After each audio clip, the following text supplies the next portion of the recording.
Pasemos a ver otra espectroscopía para la caracterización de sólidos, especialmente para la caracterización de la superficie de sólidos, y es la espectroscopía de electrones o Y. Las siglas son AES por su nombre en inglés, pero nadie lo conoce de esa manera. Nadie dice este es un espectro AES o vamos a hacer espectroscopía AES. Todo el mundo dice esto es un espectro OY o vamos a hacer espectroscopía OY a tal tipo de muestra. OY es el nombre de el físico, el científico que trabajó mucho en estos temas y todo el mundo lo conoce por la pronunciación más o menos en francés que es OY. No digan Auger porque los van a mirar con cara rara.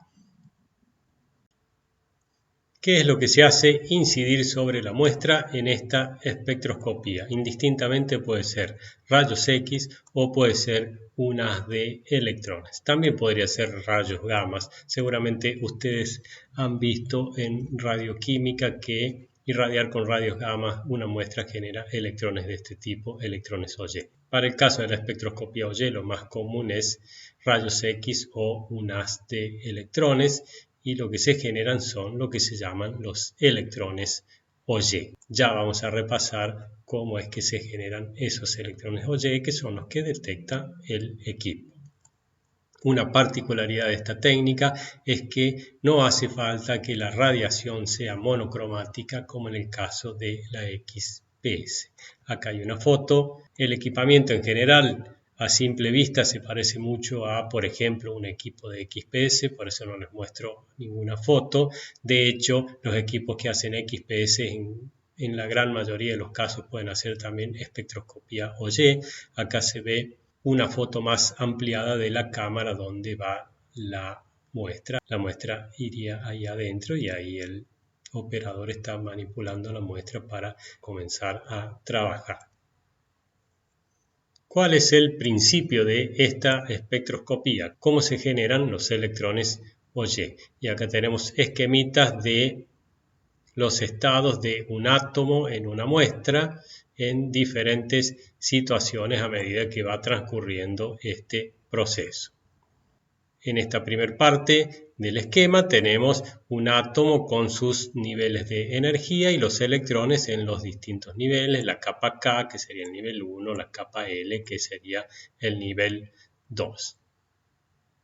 Cuando sobre ese átomo incide un fotón de radiación de rayos X, por ejemplo, o inciden electrones que vienen en un haz de electrones, esa radiación o los electrones en este caso están arrancando un electrón de la capa K y se genera por lo tanto un átomo excitado que tiene un hueco en esta capa en el nivel 1. Como este es un átomo excitado, va a haber transiciones electrónicas y van a venir electrones de niveles superiores a ocupar esta posición. Supongamos en este ejemplo, un electrón de la capa L está viniendo a llenar este hueco y la energía que resulta de la diferencia de energía entre estos dos niveles es transferida a un electrón, en este ejemplo, un electrón también de la capa L, y ese electrón es eyectado del átomo y es el que va a ser detectado por el detector y es lo que se llama electrón OY. Esto es un caso típico entonces de una transición OY-KLL. ¿Por qué K? ¿Por qué L? ¿Y por qué L? Porque el primer electrón que se va, que genera el hueco, estaba en la capa K. El segundo electrón proviene de la capa L y el tercer electrón, el que se va como electrón OY, también es de la capa L, o sea, una transición KLL. El detector, entonces, como se hacía en XPS, mide la energía cinética de los electrones OY emitidos. Y aquí tenemos entonces la explicación de por qué en esta espectroscopía no hace falta radiación incidente monocromática. Es esta diferencia de energía entre estos dos niveles la que se usa en parte para vencer la energía de unión de este electrón al núcleo y el resto queda como energía cinética del electrón OY que se está yendo. Por lo tanto, la ecuación acá es la energía cinética del electrón OY que se fue es igual a la energía, a la diferencia de energía que hay entre estos dos niveles, por eso es energía de unión de un electrón menos la energía de unión prima, sería diferencia de energía entre estos dos niveles, menos la energía de unión del electrón que se está yendo. Esta ecuación es muy similar a la ecuación de la XPS, pero lo que le da la energía al electrón que se va es esta diferencia de energía acá y no H por nu como teníamos en la otra ecuación, que es la energía de la radiación incidente. Por lo tanto, en XPS la energía cinética del electrón que se va depende de la energía de la radiación incidente, en cambio acá no. Lo importante es que se haya generado ese hueco con radiación de la energía que sea y después es esta diferencia de energía acá la que se usa para eyectar al electrón. A esta altura podemos analizar varias cosas puntuales y conectar esta espectroscopía con las técnicas que vimos hasta el momento. Miremos un primer caso. Supongamos que estamos haciendo incidir sobre nuestra muestra rayos X y esos rayos X arrancan a este electrón y ese electrón se va. Ese electrón se está yendo y es un fotoelectrón que si lo detectamos lo que estamos haciendo es XPS porque ese es el principio de la XPS. En la espectroscopía OY no se detectan estos fotoelectrones que se van aquí, sino que se detectan estos electrones OY que son bastante menos energéticos que los electrones de la XPS. Pero entonces, ¿esto quiere decir que si estamos haciendo XPS podemos generar electrones OY? Sí. Cuando estamos haciendo XPS se producen todas estas transiciones, se generan los fotoelectrones que detecta el detector y también se produce todo esto y se generan electrones OY. Volvamos para atrás, vamos a ver algún espectro XPS. Miren, en el espectro XPS están las señales correspondientes a oxígeno 1s, carbono 1s, etcétera, etcétera, pero también están las señales de los electrones OY que le están llegando al detector, que son las señales que yo les había dicho que no las íbamos a analizar en ese momento, porque estos son electrones OY, no son los fotoelectrones que se analizan para XPS. Volvamos de nuevo a lo que estábamos tratando. Hagámonos otra pregunta ahora. En un microscopio electrónico, ¿se generan electrones OY? Sí, acuérdense cuando vimos microscopía electrónica de barrido y de transmisión que entre las señales que se generaban, unas de ellas eran las de los electrones OY. Claro, porque si los electrones pueden generar un hueco aquí, una vez que se generó el hueco, todas estas transiciones son espontáneas y se van a generar electrones OY. O sea que si en un microscopio electrónico tenemos un detector para electrones OY, en teoría podríamos estar haciendo espectroscopía OY. Y hay algo más muy importante que acá les tengo que comentar. Cuando un electrón está viniendo desde este nivel superior a este nivel inferior, el átomo queda con un exceso de energía que lo tiene que eliminar. Una manera de eliminar ese exceso de energía es transferírselo a ese electrón ahí, por ejemplo, y que ese electrón se vaya como electrón OY. Pero no todos los átomos que se relajan de esta manera lo hacen transfiriéndole ese exceso de energía a un electrón para que se vaya como electrón OY. Una fracción de los átomos elimina ese exceso de energía como radiación electromagnética. Y la radiación electromagnética que resulta de la transición aquí es de las longitudes de onda que corresponden a los rayos X. O sea que muchas veces si ese átomo no le transfiere el exceso de energía a un electrón para que se vaya como electrón OY, va a eliminar ese exceso de energía como rayos X. Y esos son los rayos X característicos que se ven en un microscopio electrónico, por ejemplo, o son los rayos X característicos que se detectan en la técnica de fluorescencia de rayos X, que es lo que vamos a ver un poco más adelante. Miren entonces cómo están conectadas todas estas técnicas. Cuando hacemos incidir un haz de radiación electromagnética o un haz de electrones sobre una muestra, los átomos de esa muestra se excitan y ocurren transiciones electrónicas que generan rayos X, que generan fotoelectrones, que generan electrones OY. Dependiendo de los detectores que tengamos, vamos a estar haciendo una técnica u otra. Por ejemplo, si hacemos incidir rayos X y detectamos los electrones OY, vamos a estar haciendo espectroscopía OY. Si detectamos los fotoelectrones que se están yendo acá al principio, vamos a estar haciendo espectroscopía XPS. Y si detectamos los rayos X que salen de esta transición acá, vamos a estar haciendo fluorescencia de rayos X. Y aquí hay un ejemplo de un espectro OY para la misma muestra de paladio a la cual le vimos los espectros XPS. Como cada elemento tiene sus niveles de energía característicos, cada elemento genera un espectro característico, o sea que esta técnica puede identificar a los elementos presentes en la muestra sin ningún problema. Acá estamos graficando intensidad que le está llegando al detector en función de la energía cinética de los electrones OY. Acá no hace falta que pongamos energía de unión, directamente va a energía cinética porque para los electrones OY la energía cinética es independiente de la energía de la radiación incidente. En la mayoría de los casos, los espectros de espectroscopía OY no se muestran así directamente como intensidad en función de energía cinética, sino lo que se muestra es la derivada de este espectro para identificar mejor la posición de los picos. Y entonces esta sería la derivada del espectro anterior y acá podríamos ver dónde están bien ubicados cada uno de los picos. Aquí hay un ejemplo, una muestra de rodio, esto se usa mucho en metalúrgica. Una muestra de rodio con contaminantes superficiales, tenemos las señales de rodio, tenemos las señales de cloro, de azufre, de fósforo, oxígeno, seguramente son todos contaminantes que están bien en la superficie de este metal y aparecen en el espectro OY porque es muy sensible a la contaminación superficial. Los electrones OY son de muy baja energía, solamente salen los electrones que se generan bien en la superficie de la muestra y por lo tanto es muy sensible a lo que hay en la superficie del sólido.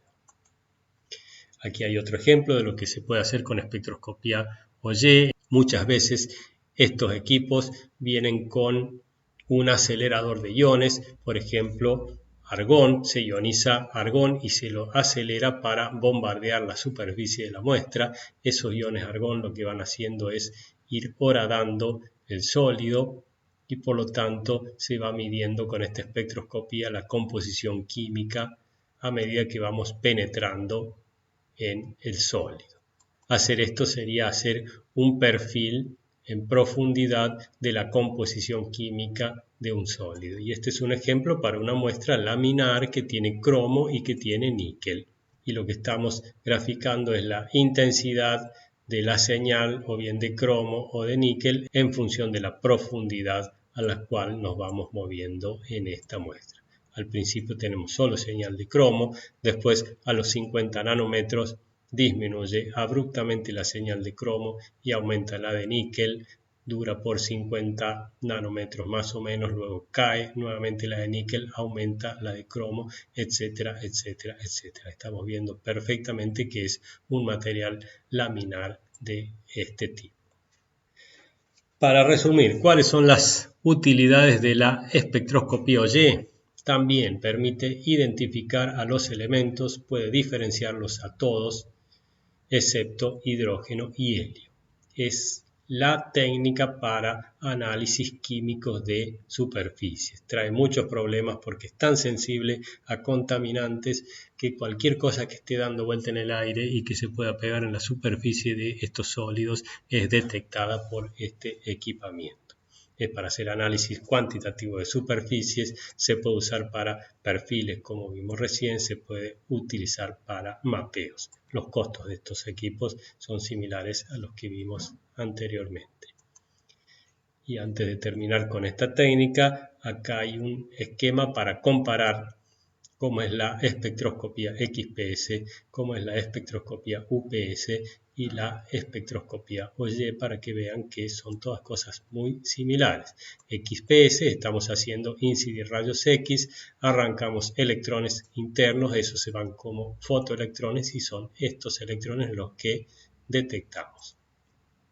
Con UPS es lo mismo, pero lo que estamos haciendo incidir es radiación ultravioleta menos energética, lo que se arrancan son electrones de niveles superiores. Y en cambio en la espectroscopía OY arrancamos electrones, generamos huecos y producimos todas las transiciones que hacen falta para generarse los electrones OY, y esos son los que estamos detectando en esta espectroscopía. Pasemos a ver ahora la fluorescencia de rayos X. Tenemos nuestra muestra sólida. Lo que hacemos en esta técnica es hacer incidir rayos X, y lo que detectamos también son rayos X, son de otra longitud de onda, por eso se les llama fluorescencia de rayos X. ¿Cuál es el principio? El principio de esta técnica, como vimos hace un rato, es muy similar al de la espectroscopía OY. Recuerdan que en la espectroscopía OY esta diferencia de energía acá se usaba para eyectar un electrón que se iba como electrón OY. Si esta diferencia de energía acá se va como radiación electromagnética, esa radiación es rayos X que vamos a estar detectando, y lo que estamos haciendo entonces es fluorescencia de rayos X. También en este caso, como cada elemento tiene sus niveles característicos de energía, si con el detector detectamos la energía de la radiación esa que está llegando, vamos a saber perfectamente que esa radiación viene del litio o del potasio o del plomo o del elemento que sea. Esta técnica va a permitir identificar sin ningún problema a los elementos que están presentes en la muestra. Como la relajación a través de la emisión de electrones OY o a través de la emisión de rayos X característicos compiten entre ellas, hay algunos elementos que cuando se relajan lo hacen preferentemente a través de la emisión de electrones OY, y hay otros que lo hacen preferentemente a través de la emisión de rayos X. Acá hay unos cálculos, no vamos a ver de dónde salen, pero nos dan cómo se relajan preferentemente los elementos en función del número atómico. Los elementos livianos se relajan preferentemente emitiendo electrones OY, y a medida que el elemento aumenta en su número atómico, disminuye este porcentaje. Aquí estamos en un 50%. Un elemento con un número atómico de 34 más o menos, la mitad de sus átomos se relajan emitiendo electrones OY y la otra mitad se relajan emitiendo rayos X. En el caso de los rayos X, los elementos más livianos prácticamente no se relajan emitiendo rayos X, pero sí lo hacen preferentemente los elementos más pesados. Por lo tanto, la espectroscopía OY detecta mejor elementos más livianos, y la fluorescencia de rayos X detecta mejor a los elementos más pesados. Aquí tienen algunos espectros de fluorescencia de rayos X a modo de ejemplo. Este sería el ejemplo de una arcilla. Estamos graficando intensidad de la señal, intensidad de la radiación que le está llegando al detector en función de la energía de la radiación en kiloelectronvoltios, y está detectando esta línea que corresponde a la presencia de silicio. Está el aluminio, está el oxígeno, también está viendo sodio, magnesio, oro, hierro. Acá seguramente está viendo la K alfa y la K beta del hierro, por eso aparecen dos señales del hierro. Acá es una muestra más pura, cuarzo, dióxido de silicio, aparecen únicamente las señales del silicio y del oxígeno, que seguramente son la K alfa del silicio y la K alfa del oxígeno. Y acá hay un espectro más complejo, una muestra que tiene muchos elementos diferentes: bromo, arsénico, selenio, níquel, manganeso, vanadio, titanio, etcétera, etcétera. Miren cómo los puede identificar a todos, y a partir de la intensidad de la radiación puede obviamente cuantificar a esos elementos. Tenemos algunas fotitos acá. Este es un equipo muy común. Este equipo, uno muy parecido a este, está en el CCT, en el CONICET acá de Bahía Blanca, pero miren que hay equipos de estos que son equipos portátiles para llevar al campo. Los geólogos trabajan muchísimo con este tipo de equipos, son carísimos, pero lo que hacen es justamente apuntar sobre una muestra, sobre una roca o lo que estemos queriendo analizar, y en el mismo equipo uno puede ver el espectro o les larga directamente un listado de la composición química de eso que estamos analizando. La fluorescencia de rayos X es uno de los métodos más usados para el análisis químico de sólidos. Puede realizar una cuantificación simultánea de hasta 24 elementos en unos pocos minutos y es no destructivo. Uno puede usar este tipo de aparato, por ejemplo, o aparatos más sofisticados para cualquier tipo de muestra sólida y no es destructivo para nada. Y justamente por no ser destructivo, miren acá tenemos un ejemplo del Museo del Louvre, pero en la mayoría de los museos se utilizan este tipo de técnicas para análisis de las obras de arte.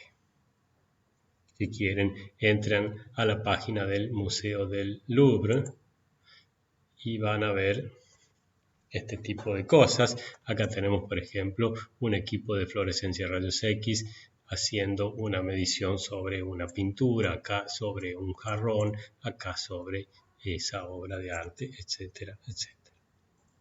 Para ir terminando con esta técnica, a tener en cuenta, ya algo les dije, acuérdense, en la XPS la energía cinética del electrón detectado depende de la energía de la radiación incidente.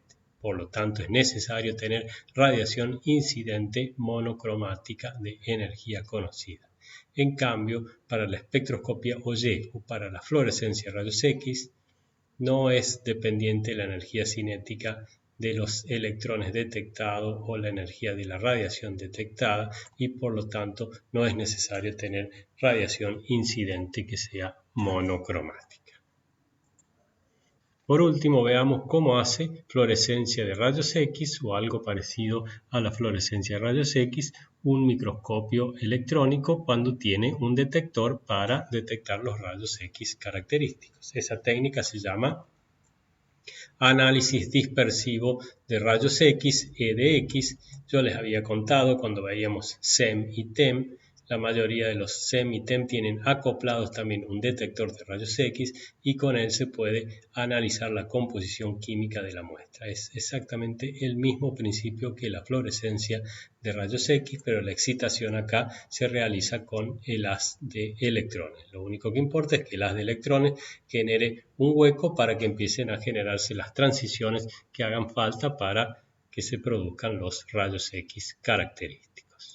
Aquí tenemos una foto de un microscopio electrónico, se pueden hacer la microfotografía electrónica, pero también tiene detector de rayos X. Toda esta parte de acá es lo que corresponde a la detección de rayos X.